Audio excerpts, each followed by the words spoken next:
And what's going on? Happy, I don't know what day this is. I think it's Wednesday. I'm never sure what day it is. Welcome to another episode of the Knucklehead Chronicles Podcast presents the Cancer Chronicles. This is episode 2. I'm your boy, I'm Terry. So I'm doing this to chronicle my journey with cancer.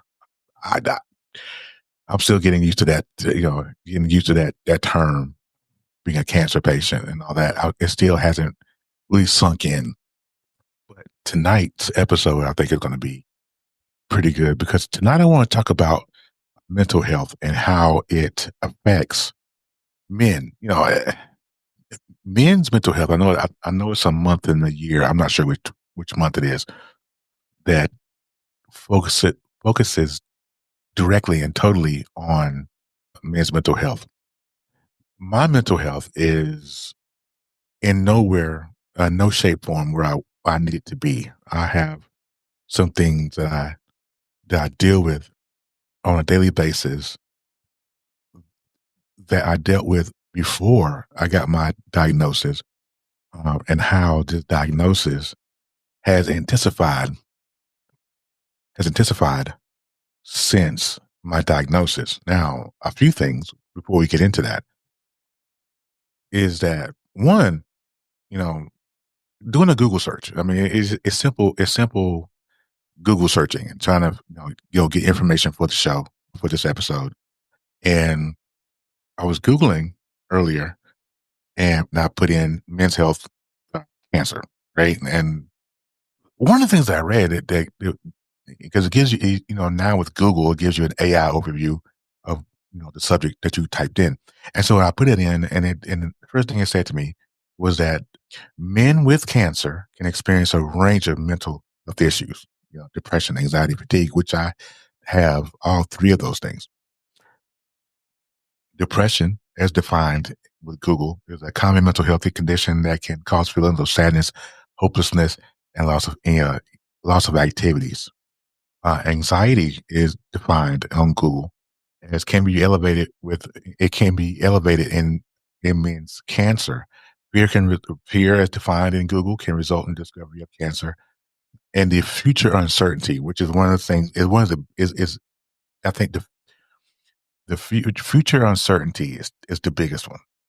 But before we get into that, though, my mental health goes all the way back to when I was 17, starting from there.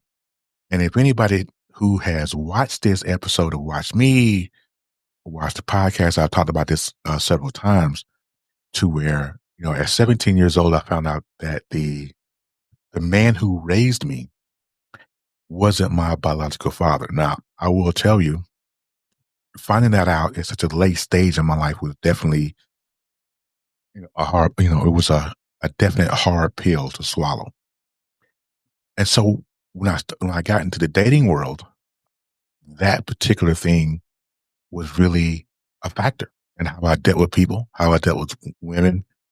And a lot of the issues that I had or have stem from that particular moment in my life. Now, being that now I'm 49 years old now, and those things still affect me as far as my mental health. Now, my father, my stepfather, Walter, that's my brother's biological father. Now, he's not my bio dad, but he's the man that raised me. He's the one who I see as my father. When I talk about my dad, that's who I refer to, because he was the one that raised me and gave me all the morals, the best morals that he could until I was 17, and then I decided to rebel. But through all this time, I used to be like, okay, I'm too old now. My second wife, Katrina, will tell you. My last wife, Melissa, will tell you. I said the same thing. Is that I really don't care. He didn't want me. Because for years I always thought that one particular gentleman was my father, but it kind of found out through ancestry DNA that he was not. And so the man that is my father, and he knows this. this young man. So I'm hoping whoever watches this that knows me, knows him, let him know that I'm not upset with him. I just want to understand. I just want to understand, you know, I put up on Facebook a couple months ago, it might have been last month, but I put up the video of Will Smith in the episode, the iconic episode of The Fresh Prince of Bel-Air when Will's dad came and he left him and he asked Uncle Phil, he said, "Why don't he want me, man?" And that was the most iconic line in TV history. And so that particular dad was feeling away. And I was like, okay, well, why don't he want me? What I do? You know, but the truth is, you know, there are some things with my mother when she was younger. Um, I'm not really sure. I'm 49 years. I have no idea of what happened. I just know that this man is my father. This man has reached out to my ex-wife, was messaging her. I think he was trying to holler. I'm not really sure. I don't know. But he reached out to her, talked to her until he realized that she was attached to me. He cut her off or blocked her on Facebook, which is wild to me. Like you would talk to someone, a total stranger about me, but won't talk to me. You got my phone number, all that, and you won't talk to me.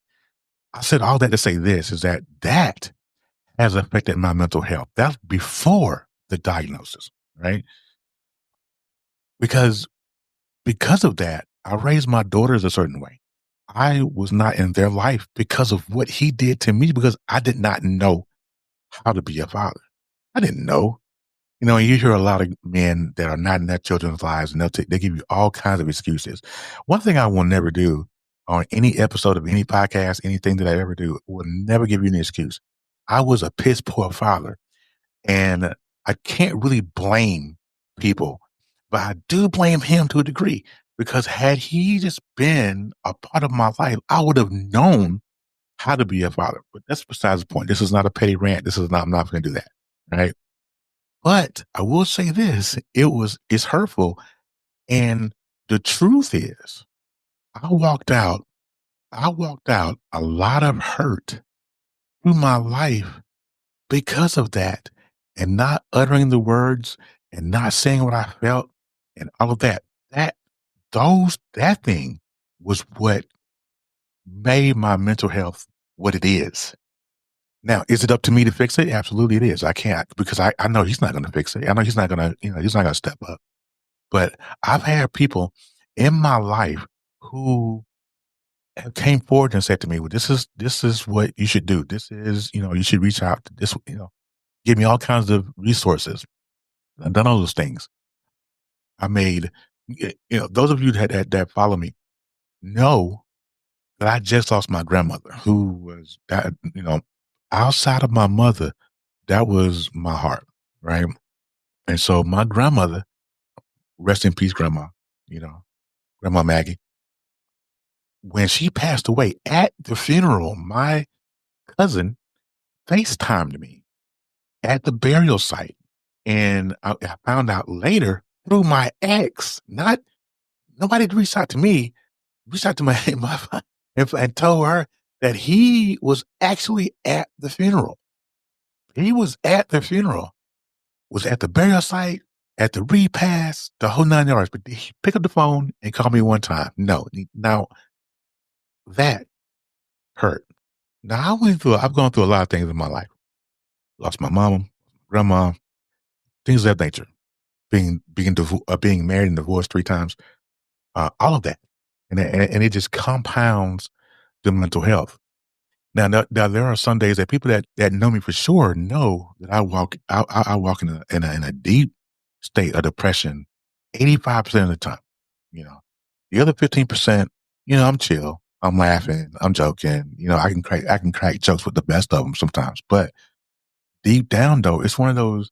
It's you have to laugh to keep from crying type situation. That's me. And some folks that really, really know me know that I walk in more hurt than I will ever speak. Right now, having those issues And then going through my third divorce last year, losing my family, losing all kinds of stuff, that just compounded. Everything's on top of each other. It just compounds, right? And it doesn't get any easier. And so then on Christmas Eve, I get the worst diagnosis I'll possibly ever get, even though pancreatic cancer is not a death sentence. By no means or stretch of the imagination, pancreatic cancer is not a death sentence. However, if you let certain things get to you, it will. And this is what I'm learning. Even though I'm going through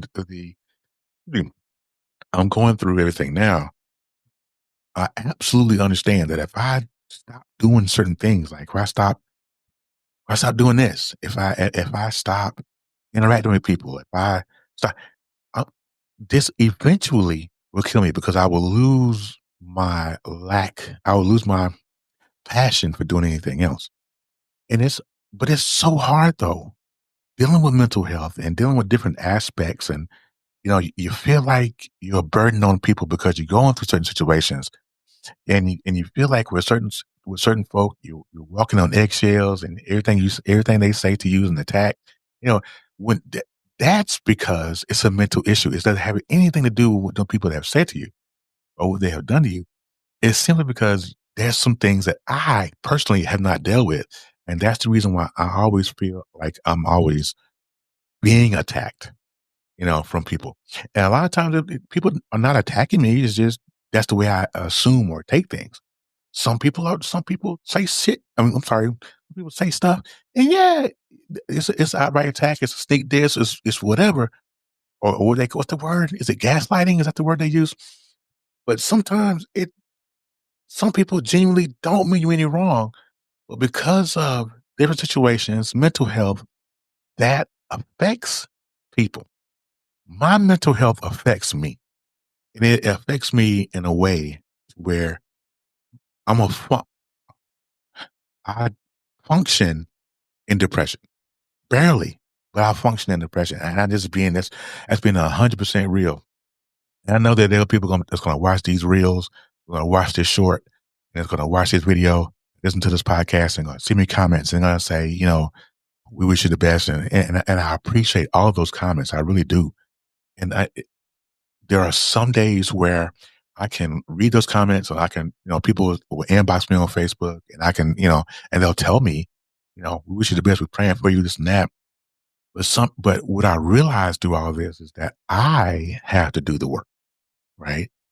And sometimes, and I have to be honest with anyone who's watching this or listening to this, is that doing the work isn't a bowl of cherries. It isn't because, when you start to do the work, you have to start to look inward because you can't blame people. You can't blame other folk for your mess, right? And that's one thing that us as humans try to do. We try to blame other folk for our mess. We can't do that.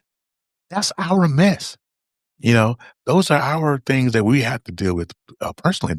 But we won't. Why? Because we depend on everyone else to fix our stuff. There have been 49 years I've been on this planet, and I've been married 3 times, and I can tell you that I have gotten to the point where I have stood and waited, hoping that someone else would fix my mess. But now I'm in this process where I'm dealing with cancer. I'm on the verge of proverbial death here. I mean, if one thing goes left, I'm out of here, right? But at the same time, I want to fix my mess before I leave here because I don't want anyone else to feel the pain of what I've gone through and refuse to work on. If you are listening to this podcast right now, if you got stuff that you are dealing with, deal with it.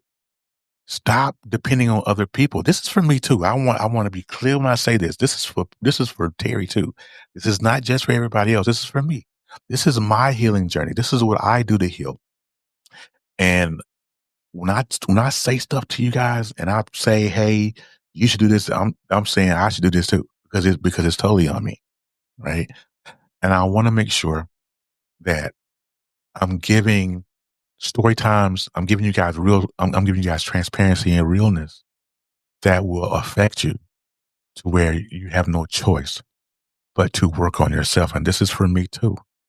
Got to get back into therapy. I really do, because when I was working for the state, I had a therapist, but she was so far away. We were doing telehealth. I got lazy and stopped doing, and so I stopped doing therapy. But I have got to get back in therapy because I'm going to lose this battle if I don't. I'm just being 100% transparent. If I don't get back into therapy, I'm going to lose. I'm going to lose this battle, and I'm going to lose it hard. Right. So I'm telling you, who are listening to this, who are watching this video, listen. If you do not do the work, I can promise you, whatever it is going to take you all the way out of here. And in your case, it might not be physically. It may be mentally take you out of here. It may be emotionally take you out of here. But if you don't do the work, if I don't do the work, it's going to take me all the way out of here. But at the same time, there are certain things that, I can't flow with, you know what I'm saying? And we're not, that's for another episode. We're not, but right now, men, if you are watching this podcast, if you are listening to this podcast, and if you have issues, trust issues, love issues, attachment issues, whatever the issue is, that is a mental health issue. And we have to work on that. Not you, we, W-E, we, like they say in French. We have to work on those issues, because what is not fair is for everyone else to deal with our mess, because we don't want to deal with it, because it's easier to let everyone else deal with our mess than us to deal with it. It's kind of crazy. So listen, mental health is real. Functional depression is real. Anxiety is real. The fear is real. Okay. But all that, and I think about, I've made mention of The Matrix, the movie, a few times in my history of this podcast. And one of the things that just came into my head was kind of like, remember when Neo first got freed and he went into the Matrix for the first time, and he came out, and he asked Morpheus, he said, "I thought you said it wasn't real." He said, "Your brain makes it real." Right? I can tell you that every emotion, everything that you're going through, your heart makes it real. And as long as your heart is beating, you're going to feel those things. So it is time. It is time for us to do our work. It is time for me to do my work. It's time for you to do your work. And let's get past this, because there's certain things in my life I know for sure right now, in the midst of all of this, that I'm probably not going to get through. Right? There's certain aspects of my depression that I probably won't get through, because there's so much scar tissue under the surface. It doesn't have anything to do with one person, but there's a lot of scar tissue under the surface, and it's not as easy. That's going to take years, and I don't think I have years, but it's just, there's certain things I'm just not going to get through. I already know it, but we got to try. We got to try, because there's other things in this life.